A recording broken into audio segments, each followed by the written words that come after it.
اور اس وقت کو بھی یاد رکھو جب اللہ فرمائے گا کہ اے عیسیٰ ابن مریم، کیا تم نے لوگوں سے کہا تھا کہ اللہ کے سوا مجھے اور میری والدہ کو معبود مقرر کرو؟ وہ کہیں گے کہ تو پاک ہے، مجھے کب شایع تھا کہ میں ایسی بات کہتا جس کا مجھے کچھ حق نہیں۔ اگر میں نے ایسا کہا ہوگا تو تجھ کو معلوم ہوگا، کیونکہ جو بات میرے جی میں ہے تو اسے جانتا ہے، اور جو تیرے جی میں ہے اسے میں نہیں جانتا۔ بے شک تو علام الغیوب ہے۔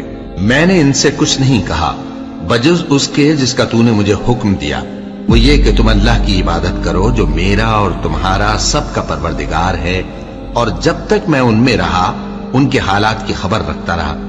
پھر جب تو نے مجھے دنیا سے اٹھا لیا تو ہی ان کا نگراں تھا، اور تو ہر چیز سے خبردار ہے۔ اگر تو ان کو عذاب دے تو یہ تیرے بندے ہیں، اور اگر انہیں بخش دے تو تیری مہربانی، اس لیے کہ تو ہی غالب ہے، حکمت والا ہے۔ اللہ فرمائے گا کہ آج وہ دن ہے کہ سچوں کو ان کی سچائی ہی فائدہ دے گی۔ ان کے لیے باغ ہیں جن کے نیچے نہریں بہ رہی ہیں، ہمیشہ ہمیشہ وہ ان میں بستے رہیں گے۔ اللہ ان سے خوش ہے اور وہ اللہ سے خوش ہیں، یہی بڑی کامیابی ہے۔ آسمان اور زمین اور جو کچھ ان دونوں میں ہے سب پر اللہ ہی کی بادشاہی ہے، اور وہ ہر چیز پر قادر ہے۔